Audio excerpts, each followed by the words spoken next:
അങ്ങനെ വളരെ നാളത്തെ കാത്തിരിപ്പിന് ശേഷം വിജയുടെ ചിത്രമായ ജനനായകൻ തിയേറ്ററിലെത്തി.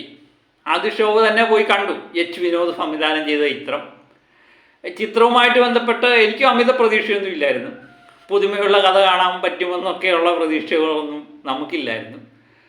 നമ്മളെ സംബന്ധിച്ച് ഒരു വിജയുടെ ചിത്രം കാണുമ്പോൾ കിട്ടുന്ന ഒരു എന്താ പറയുന്നത്, ഒരു ഓറ.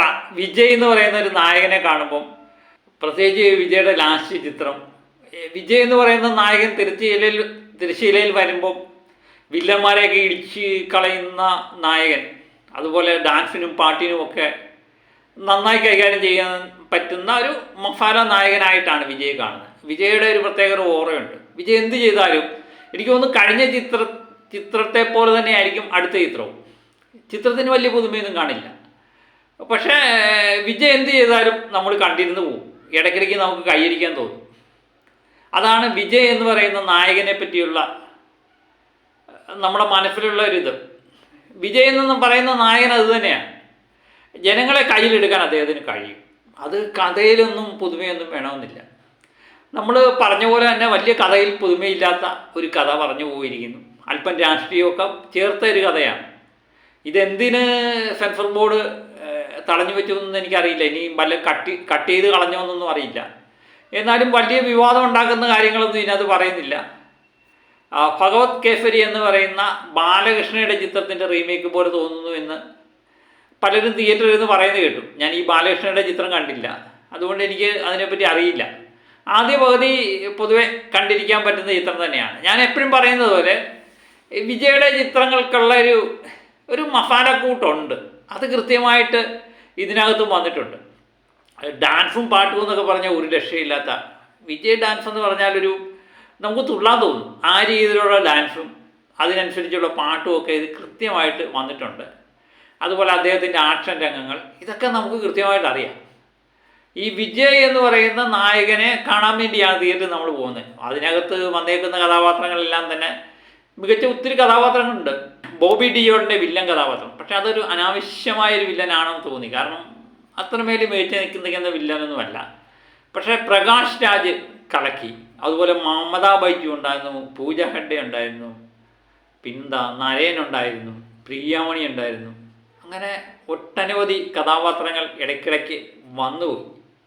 അതിൽ പ്രകാശ് രാജൊക്കെ മികച്ചു നിൽക്കുന്നു. പിന്നെ വിജയ് എന്ന് പറയുന്ന നായകനെ കാണാനാണല്ലോ തിയേറ്ററിൽ പോകുന്നത്. അത് കൃത്യമായിട്ട് നമുക്ക് കിട്ടുന്നുണ്ട്. പിന്നെ ഈ വിജയുടെ ലാസ്റ്റ് ചിത്രം എന്ന് കണ്ടു കഴിഞ്ഞപ്പോൾ നമുക്കൊരു ചെറിയൊരു വിഷമം തോന്നി. കാരണം വിജയുടെ ചിത്രങ്ങളെന്നും ആരാധകർക്കൊരു ഉത്സവമാകാറുണ്ട്. ഇതൊരു ആഘോഷത്തിൻ്റെ കാര്യങ്ങൾ തന്നെയാണ്. ഈ ആക്ഷനും അതുപോലെ ഞാൻ നേരത്തെ പറഞ്ഞ പോലെ എന്താ പറയുന്നത്, ഡാൻസും പാട്ടും ഒക്കെ കൃത്യമായിട്ട് ഇതിനകത്ത് വന്നിട്ടുണ്ട്. അതുകൊണ്ട് തിയേറ്ററിൽ പോയി ആഘോഷിക്കാനുള്ള വക തന്നെയാണ് ചിത്രം തരുന്നത്. എച്ച് വിനോദ് എന്ന് പറയുന്ന സംവിധായകൻ കൃത്യമായിട്ട് വിനോദിനെ ഉപയോഗിച്ചിട്ടുണ്ട് എന്ന് 100% ഉറപ്പായിട്ട് പറയാൻ പറ്റും. പിന്നെ ഇനിയും വിജയുടെ ചിത്രങ്ങൾ തിയേറ്ററിൽ കാണാൻ പറ്റത്തില്ലല്ലോ എന്നുള്ളൊരു വിഷമവും ഇതിനിടയിലുണ്ട്. എനിക്ക് തോന്നുന്നു എല്ലാ ആരാധകരും വിജയുടെ ചിത്രങ്ങൾ വലിയ പുതുമയോ അഭിനയ പ്രാധാന്യമോ ഉള്ള ചിത്രങ്ങളൊന്നും പ്രതീക്ഷിച്ചല്ല വിജയുടെ ചിത്രങ്ങൾക്ക് പോകുന്നത്. നമുക്ക് ഒരു 2-2.5 മണിക്കൂർ ആഘോഷിക്കാനുള്ള സാധനം ഇതിനകത്ത് കിട്ടണം. അത് കൃത്യമായിട്ട് ഇതിനകത്ത് കൊടുക്കാൻ പറ്റിയിട്ടുണ്ട്. വിജയ് ആരാധകരെ സംബന്ധിച്ച് അവർക്ക് അറുമാദിക്കാനുള്ള കാരണം, നമ്മൾ ആദ്യ ഷോ കാണാൻ പോകുമ്പം വിജയ് ആരാധകരോടൊപ്പം ഇരുന്നാണ് കാണുന്നത്. അവർക്ക് അറുമാദിക്കാനുള്ള സാധനം ഇതിനകത്ത് കൃത്യമായിട്ട് കൊടുത്തിട്ടുണ്ട്. അതുതന്നെയാണ് വിജയ് ചിത്രങ്ങളിലെ ഒരു പ്രത്യേകത. അല്ലാതെ ഇതിൻ്റെ ഭയങ്കര പോസിറ്റീവ് ഒന്നും തിരക്കി പോകാനൊന്നും പറ്റില്ല. പോസിറ്റീവ് പോയി കഴിഞ്ഞാൽ എല്ലാം നെഗറ്റീവായിട്ട് മാറും. ഇതിനകത്ത് ഏറ്റവും വലിയൊരു പോസിറ്റീവ് എന്ന് പറയുന്നത് വിജയ് എന്ന് പറയുന്ന നായകൻ തന്നെയാണ്. അല്ലാതെ കഥയോ അതിനകത്തെ കഥാപാത്രങ്ങളോ ഒന്നും തന്നെ യാതൊരു പുതുമയില്ലാത്ത കഥാപാത്രങ്ങൾ, യാതൊരു ലോജിക്കും ഇല്ലാത്ത കഥാപാത്രങ്ങളൊക്കെയാണ് വന്നു പോകുന്നത്. പക്ഷേ ഇതിനൊക്കെ മികച്ചു നിൽക്കുന്ന, ഇതിനൊക്കെ മുകളിൽ നിൽക്കുന്ന ഒരു താരം, കഥയ്ക്കും കഥാപാത്രത്തിനും അതുപോലെ ബാക്കി ഏത് ഘടകത്തിനും മുകളിലാണ് വിജയ് എന്ന് പറയുന്ന വ്യക്തിയുടെ താരം പകിട്ട് എന്ന് പറയുന്നത്. അത് കൃത്യമായിട്ട് ജനങ്ങളിൽ എത്തിക്കാൻ പറ്റുന്നുണ്ട് ഈ ചിത്രത്തിന്. അതുതന്നെയാണ് വിജയുടെ ചിത്രങ്ങൾ കൊണ്ട് ഉദ്ദേശിക്കുന്നത്. അത് കൃത്യമായിട്ട് ഇതിനകത്ത് വന്നിട്ടുണ്ട് എന്ന് തന്നെ പറയാൻ പറ്റും. ഏതായാലും നമുക്ക് കണ്ടിരിക്കാൻ പറ്റുന്ന ഒരു ചിത്രം, വിജയ് ആരാധകരെ സംബന്ധിച്ച് ആഘോഷിക്കാൻ പറ്റുന്ന ചിത്രം. പിന്നെ ഈ ചിത്രം കണ്ടതിന് ശേഷം നമുക്ക് ചിലപ്പം വിഷമം ഉണ്ടാകുകയും ചെയ്യും. ഇനിയും വിജയ് ചിത്രം തിയേറ്ററിൽ പോയി കാണാൻ പറ്റത്തില്ലല്ലോ എന്നുള്ളൊരു വിഷമം.